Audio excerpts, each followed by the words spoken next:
Hello दोस्तों, 29 दिसंबर 2023 को आप लोगों का प्री बोर्ड का 12th क्लास का हिस्ट्री का पेपर है और उसी को मद्देनज़र रखते हुए सेकंड चैप्टर से आज मैं 4 क्वेश्चन करवा रहा हूं। तो चलिए स्टार्ट करते हैं। मैं दीपक सिन्हा आप सभी का स्वागत करता हूं दीपक सिन्हा क्लासेस में। मेरे नोट्स के 4 question number 3, question number 5, question number 12 और क्वेश्चन नंबर 16, 4 क्वेश्चन मेरे नोट्स से। तो क्वेश्चन नंबर 3 पे आते हैं, यानी कि प्री बोर्ड को मद्देनजर रखते हुए इस चैप्टर में से क्वेश्चन नंबर 1 जो आपको याद करना है। 3 क्वेश्चन है, 16 महाजनपदों में मगध ही शक्तिशाली बनकर कैसे उभरा। 16 महाजनपद थे ना, उनमें से मगध ही शक्तिशाली बनकर कैसे उभरा, यानी कि क्या ऐसी खासियत थी कि मगध शक्तिशाली बना। एक और क्वेश्चन है, मगध राज्य के उत्थान के क्या कारण थे। मगध राज्य के उत्थान के क्या कारण थे। और किसी को नोट चाहिए होगा तो वो कॉल कर सकते, मुझे बात कर सकता है। तो पॉइंट नंबर 1, उपजाऊ भूमि। कह रहा है कि बहुत से इतिहासकारों का मानना है कि मगध की भूमि उपजाऊ थी, इसलिए वो शक्तिशाली महाजनपदों में माना गया। सेकेंड पॉइंट, आंसर आप लोगों को बहुत अच्छा मिलेगा, आप लोग पढ़ोगे और बाकी भी हेल्प बुक्स पढ़ सकते हो आप लोग, लेकिन आप कंपेयर करना कि आपको आंसर कहाँ से बढ़िया मिल रहा है। सेकंड पॉइंट है, लोहे की खदानें। कह रहा है कि मगध में लोहे की अनेक खदानें थी जिनसे हथियार बनाना और आसान हो गया। अब युद्ध करने के लिए हथियार की आवश्यकता तो पड़ेगी और युद्ध बिना हथियार के लड़ी नहीं जा सकती। और क्या क्या मिल रहे थे, लोहे के खदान मिले जिसके कारण हथियार बनाया जा सका और आसान हो गया, इसलिए मगध शक्तिशाली उभरा। पॉइंट नंबर 3, महत्वाकांक्षी राजा।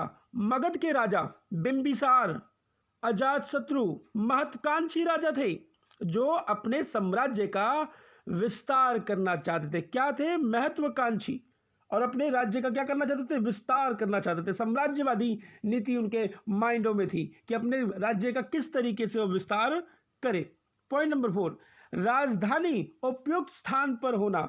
राजधानी उपयुक्त स्थान पर होना। अब ये उपयुक्त स्थान पर होने का मतलब ये है कि एग्जाम्पल के तौर पर आप लोग कभी कोई घर लेते हो तो घर लेने के वक्त आप लोग ये सोचते हो ना कि मूलभूत आवश्यकताएं, जैसे कि भैया हॉस्पिटल हो गया, बस स्टैंड, मेट्रो स्टेशन, मतलब सब्जी मंडी, हर चीज़ की सुविधा आपके आसपास हो तो आप कहोगे कि हाँ, जहाँ हमने घर लिया हुआ है वो सही लोकेशन पे घर लिया हुआ है। तो वही कह रहा है पॉइंट नंबर 4 कि राजधानी उपयुक्त स्थान पर होना।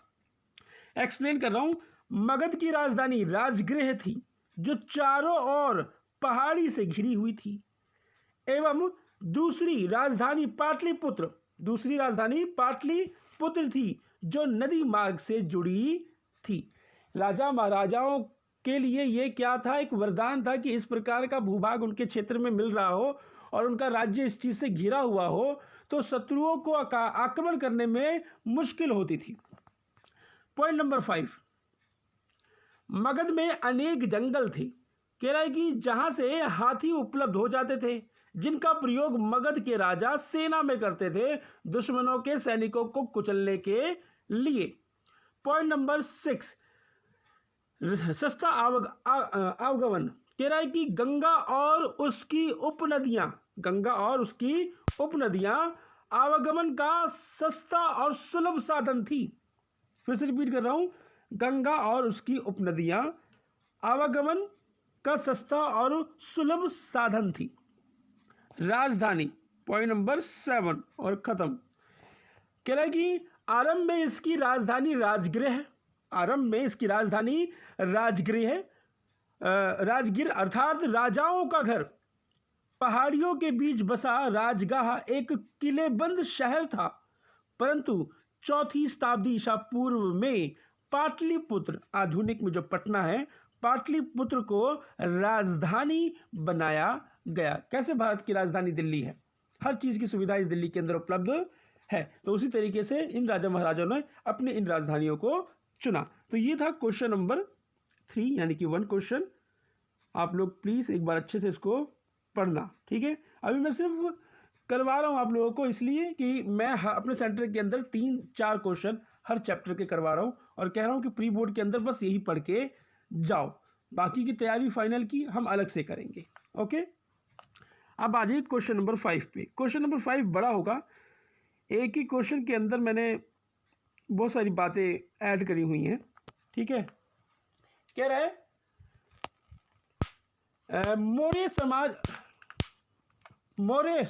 मौर्य साम्राज्य की प्रारंभिक जानकारी देते हुए उसके प्रशासन की जानकारी दो। फिर से क्वेश्चन को रिपीट कर रहा हूं, ध्यान देना। मौर्य साम्राज्य की प्रारंभिक जानकारी देते हुए उसके प्रशासन की जानकारी दो। किस प्रकार का प्रशासन था, मौर्य साम्राज्य था तो था क्या, प्रारंभिक जानकारी, कौन पहले राजा था, उसके बाद राजा कौन बना, और उसके बाद जो राजा बना, जैसे अशोका की बात की जाएगी इसके अंदर, तो उसने क्या क्या काम किए। ठीक है, दूसरा क्वेश्चन इसी का क्वेश्चन है, दूसरा क्वेश्चन। ठीक है, मौर्य प्रशासन के प्रमुख अंगों की चर्चा कीजिए। अशोक के अभिलेखों से इसमें से कौन कौन से अंगों के प्रमाण मिलते हैं। तीसरा क्वेश्चन, मौर्य साम्राज्य की शासन पद्धति या प्रशासनिक व्यवस्था या स्थानीय शासन का वर्णन कीजिए। यानी कि पूरे मौर्य साम्राज्य के बारे में बता देना है कि मौर्य साम्राज्य की विशेषता क्या थी, प्रशासन क्या था, किस तरीके से वहां पे अर्थव्यवस्था थी। नेक्स्ट क्वेश्चन, मौर्य के नागरिक प्रबंध के विषय में आप क्या जानते हो। देख लो, इतने सारे क्वेश्चन है। क्वेश्चन 1, 2, 3, 4 और ये 5 क्वेश्चन का एक आंसर। नीचे देखो, मौर्य के प्रांतीय प्रशासन पर संक्षिप्त टिप्पणी लिखिए। क्या आप इस व्यवस्था से सहमत है। यानी कि पूरे क्वेश्चन के अंदर मौर्य साम्राज्य के बारे में बता दिया गया है। मौर्य साम्राज्य का कहीं से कुछ भी क्वेश्चन इस प्रकार का है तो आंसर जो मैं आपको दे रहा हूं सटीक बैठेगा। आइए अब आंसर से पहले एक और क्वेश्चन मिल गया। मौर्य प्रशासन के प्रमुख अभिलक्षणों की चर्चा कीजिए। आंसर आपको यही लिखना है। आंसर पे आते हैं, ध्यान देना। आंसर बड़ा है लेकिन बहुत आसान लैंग्वेज में लिखा हुआ है कि आप लोगों को समझ में आ जाएगा। कह रहा है कि अपने गुरु चाणक्य की सहायता से अंतिम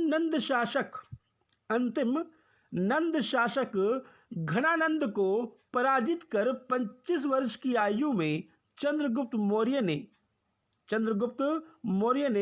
321 ईसा पूर्व मौर्य साम्राज्य की स्थापना करी 25 वर्ष की आयु में। आगे इस स्थापना करी। उसका साम्राज्य चंद्रगुप्त मौर्य का साम्राज्य पश्चिमोत्तर में अफगानिस्तान और बलूचिस्तान तक फैला हुआ था। चंद्रगुप्त मौर्य का साम्राज्य, ठीक।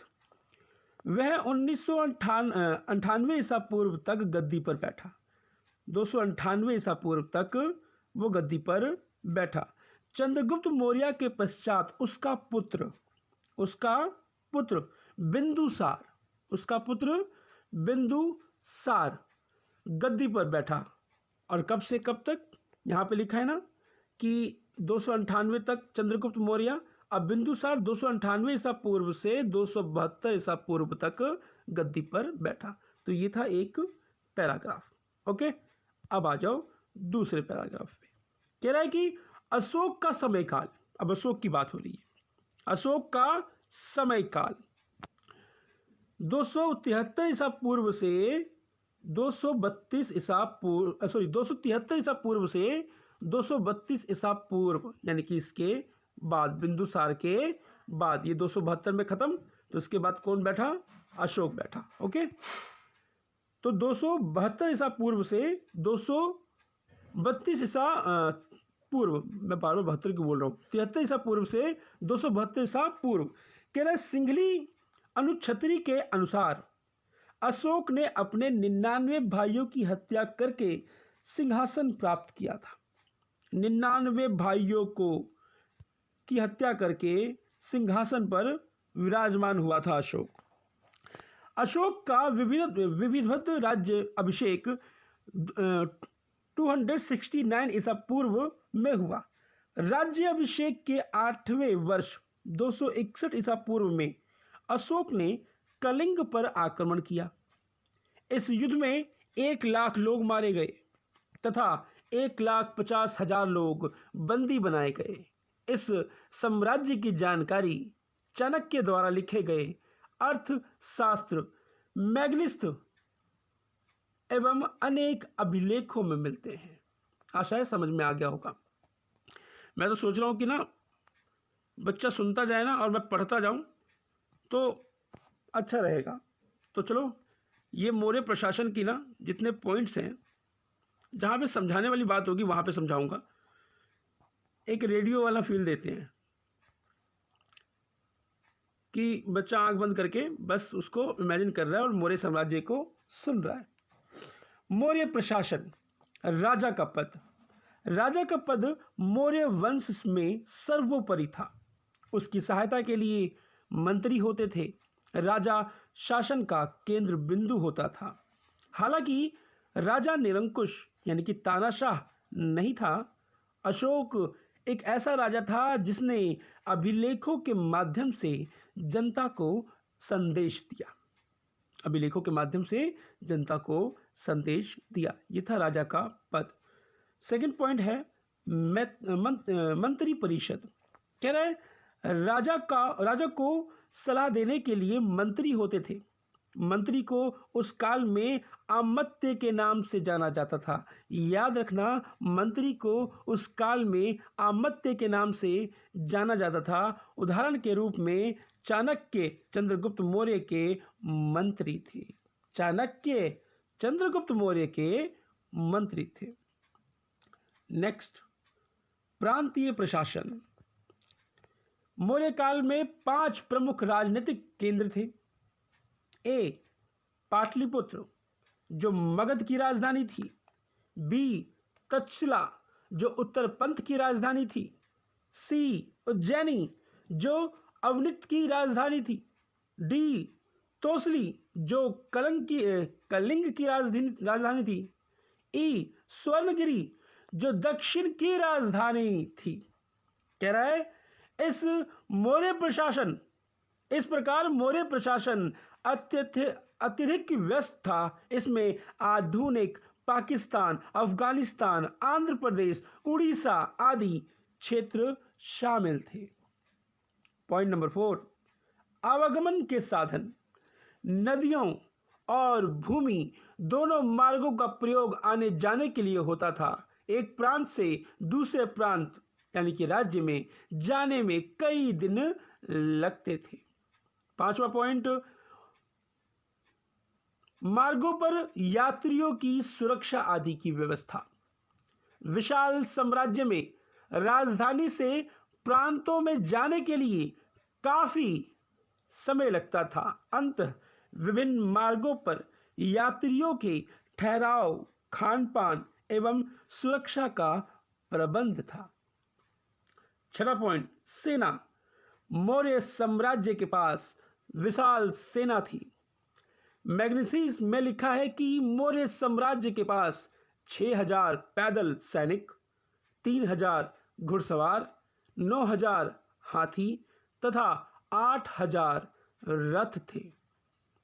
पॉइंट नंबर 7, धम्म महामत्यों की नियुक्ति। सम्राट अशोक ने जनसाधारण का जीवन सुधारने के लिए धम्म महामत्यों की नियुक्ति की। धम्म महामत्यों की नियुक्ति की। पॉइंट नंबर 8, अधिकारी। साम्राज्य में विभिन्न प्रकार के अधिकारों की नियुक्ति की जाती थी। मैग्नेसीस में विवरण से पता चलता है कि ये कई प्रकार के कार्य करते थे, जैसे नदियों की देखरेख, भूमि मापन, कर वसूली करना तथा लकड़हारे, बढ़ई, ये बढ़ाई नहीं बढ़ई है, बढ़ई, लोहारों व खननकर्ताओं का निरीक्षण आदि करते थे अधिकारी।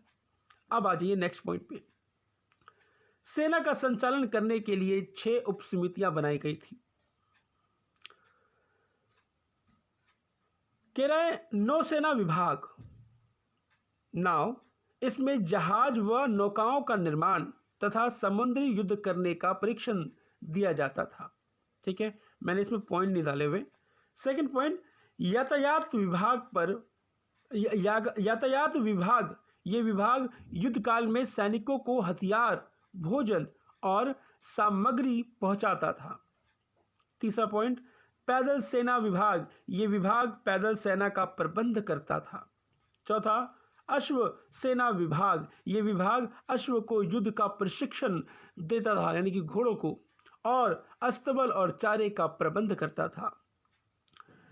नेक्स्ट पॉइंट, हाथी सेना विभाग, इस विभाग का काम जंगल से हाथियों को पकड़ना और युद्ध के लिए प्रशिक्षण देना था।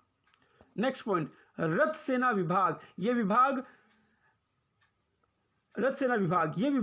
रथ सेना का प्रबंध करता था। नेक्स्ट पॉइंट, अशोक का धम्म साम्राज्य में एकता स्थापित करने के लिए बनाए गए। अशोक का जो धम्मा था, उसका जो काम था वो था साम्राज्य में एकता स्थापित करना, क्योंकि उस धम्म के अंदर अशोक के विचार लिखे जाते थे। नेक्स्ट, खत्म। कह रहा है कि अशोक सम्राट के अभिलेखों में इनमें से निम्नलिखित तत्वों के परमाणु लिखा हुआ है, प्रमाण प्राप्त होते हैं। पहला, धम्म का प्रचार, विशाल मौर्य साम्राज्य की जानकारी। तीसरा, अशोककालीन भाषा का ज्ञान, पाली और प्राकृतिक भाषा। नेक्स्ट पॉइंट, अशोक द्वारा धारण की गई उपलब्धियों का ज्ञान। पांचवा, अशोक की मनोवृत्ति में परिवर्तन आना, मनोवृत्ति यानी मन में परिवर्तन आना। लास्ट में है कि उपरोक्त अभिलक्षणों के कारण मौर्य साम्राज्य को इतिहास का एक प्रमुख काल माना जाता है, कि जब तक मौर्य काल साम्राज्य था तब तक वो एक ऐतिहासिक बना, अपने इन कारणों के कारण, इन तत्वों के कारण, इन सभी सामाजिक कारणों के कारण। तो ये था क्वेश्चन नंबर 5। अब आ जाइए क्वेश्चन नंबर 12 के ऊपर, यानी कि इस चैप्टर का क्वेश्चन नंबर 3 प्री बोर्ड को मद्देनजर रखते हुए। क्वेश्चन नंबर 12, इसमें भी आप देखो कि 6 क्वेश्चन बनाए हुए हैं मैंने। इस प्रकार मेहनत करी हुई है कि कोई भी क्वेश्चन आप लोगों को आ जाए तो आप लोगों को उसके बारे में मालूम हो कि ये पूछ क्या रहा है। क्वेश्चन है, ध्यान देना, 6वीं शताब्दी ईसा पूर्व 6वीं शताब्दी ईस्वी तक किसानों ने उपज बढ़ाने के लिए कौन कौन से तरीके अपनाए, यानी कि खेती संबंध के बारे में इस क्वेश्चन के अंदर बात होगी। नेक्स्ट क्वेश्चन कह रहा है कि 6वीं शताब्दी ईसा पूर्व से 6वीं शताब्दी ईस्वी तक कृषि उत्पादन वृद्धि के लिए उपयुक्त किन्हीं 2 तरीकों का संक्षेप में वर्णन कीजिए। नेक्स्ट क्वेश्चन, मौर्य काल में उपज बढ़ाने के तरीके बताइए। नेक्स्ट क्वेश्चन, 6वीं शताब्दी ईसा पूर्व से ईस्वी की आरंभिक शताब्दियों तक किसानों ने उपज बढ़ाने के कौन कौन से तरीके अपनाए। नेक्स्ट क्वेश्चन, वर्णित काल में कृषि के तौर तरीकों में किस हद तक परिवर्तन हुए। और एक और क्वेश्चन नेक्स्ट कह रहा है कि 600 ईसा पूर्व से 600 ईस्वी तक के काल में कृषि के क्षेत्र में क्या परिवर्तन आए। तो ये 6 क्वेश्चन थे, तो इस 6 क्वेश्चन को देखते हैं अब। पॉइंट नंबर 1, किसानों ने लोहे के फाल वाले हलों का प्रयोग शुरू कर दिया। लोहे के फाल, आप लोग देखते हो ना, 2 बैलों के बीच में जो हल लगा होता है, उसके नीचे जो फाल जो भूमि को कुरेदता है, उसको अब लोहे का इस्तेमाल किया जाने लगा। नेक्स्ट पॉइंट, उपज बढ़ाने के लिए कुएं, तालाब, नहरों आदि में सिंचाई शुरू कर दी। व्यक्तिगत लोगों और कृषि समुदाय ने मिलकर सिंचाई के साधन निर्मित किए, जिससे कि खेतों में उपज बढ़ सके। थर्ड पॉइंट, राजा द्वारा नहरें बनवाई गई, जिसका वर्णन अभिलेखों से प्राप्त होता है। उदाहरण के लिए सुदर्शन झील, जो कि मौर्य शासन में बनाई गई। यानी कि ये जितने कार्य हुए हैं वो सारे के सारे मौर्य साम्राज्य के अंदर हुए। चौथा पॉइंट कह रहा है कि गंगा के मैदान में खेती शुरू हुई, क्योंकि वहाँ उपजाऊ भूमि थी, जिससे जिससे धान की फसल में वृद्धि हुई। आप लोग पट पट की आवाज़ सुन रहे होगे ना, क्योंकि जहाँ मैं बैठ रहा हूँ ना, ये मच्छर बहुत लग रहे हैं। कह रहा है कि पूर्व, उत्तर और मगध पर्वतीय क्षेत्रों में किसानों ने कुदाल का प्रयोग शुरू कर दिया। कुदाल, ठीक है, जिसमें लोहे के फाल भी लगे हुए थे, लोहे के कुदाल अगर बात कहूँ तो ये था क्वेश्चन नंबर 3। अब आ जाइए क्वेश्चन नंबर 16 पर। ऊपर चला गया क्वेश्चन नंबर 16। हाँ, ये रहा क्वेश्चन नंबर 16 और 22 मिनट हो गए हैं अभी तक वीडियो चलते हुए, स्क्रीन रिकॉर्डिंग चलते हुए। कह रहा है कि मौर्योत्तर काल में भारत में व्यापार और वाणिज्य की विशेषताओं का वर्णन कीजिए। मौर्य काल में वाणिज्य के बारे में बताना है, व्यापार के बारे में बताना है। गुप्त काल, नेक्स्ट क्वेश्चन है कि गुप्त काल के वाणिज्य तथा व्यापार पर एक लेख लिखिए। नेक्स्ट क्वेश्चन, 6ठी शताब्दी ईसा पूर्व से 6ठी शताब्दी ईस्वी की भूमिदान और व्यापार व्यवस्थाओं की व्याख्या कीजिए। और एक नेक्स्ट क्वेश्चन, 6ठी शताब्दी ईसा पूर्व उपमहाद्वीप का बाहरी देशों से व्यापार का वर्णन कीजिए। तो ये देखिए आंसर, क्वेश्चन समझ में आ गया होगा कि व्यापार के ऊपर है मौर्य साम्राज्य के अंदर, और ये है आंसर। कह रहा है कि 6ठी शताब्दी ईसा पूर्व से ही उपमहाद्वीप में नदी मार्गों और भू मार्गों का मानो जाल बिछ गया था और कई दिशाओं में फैल गया था। मध्य एशिया और उससे भी आगे तक भूमार्ग थे, तभी तो व्यापार हो पाएगा। जब एक स्थान दूसरे स्थान से रास्ते के द्वारा जुड़ा होगा, तभी वहां व्यापार हो पाएगा। दूसरा, समुद्र तट पर बने कई बंदरगाहों ने जल मार्ग अरब सागर से होते हुए उत्तर अफ्रीका, पश्चिमी एशिया तक फैल गया और बंगाल की खाड़ी से ये मार्ग चीन और दक्षिण पूर्व एशिया तक फैल गया। समुद्र नदियों का सहारा लिया गया व्यापार के लिए। तो इस प्रकार से इसका बिछाव हुआ। तीसरा पॉइंट, इन मार्गों पर चलने वाले व्यापारियों ने पैदल फेरी लगाने वाले व्यापारी तथा बैलगाड़ी और घोड़े, खच्चरों जैसे जानवरों के दल के साथ चलने वाले व्यापारी होते थे। नेक्स्ट, साथ ही समुद्र मार्ग में से भी लोग यात्रा करते थे, जो खतरनाक तो थी लेकिन बहुत लाभदायक भी होती थी, समय बचता था उसमें।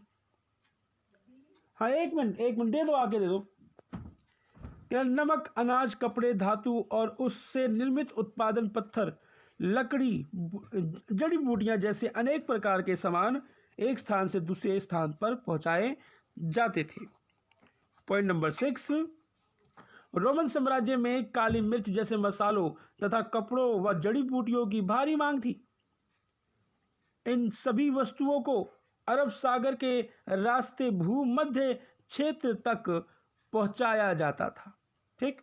और लास्ट पॉइंट, शासकों ने प्राय इन मार्गों पर नियंत्रण करने की कोशिश की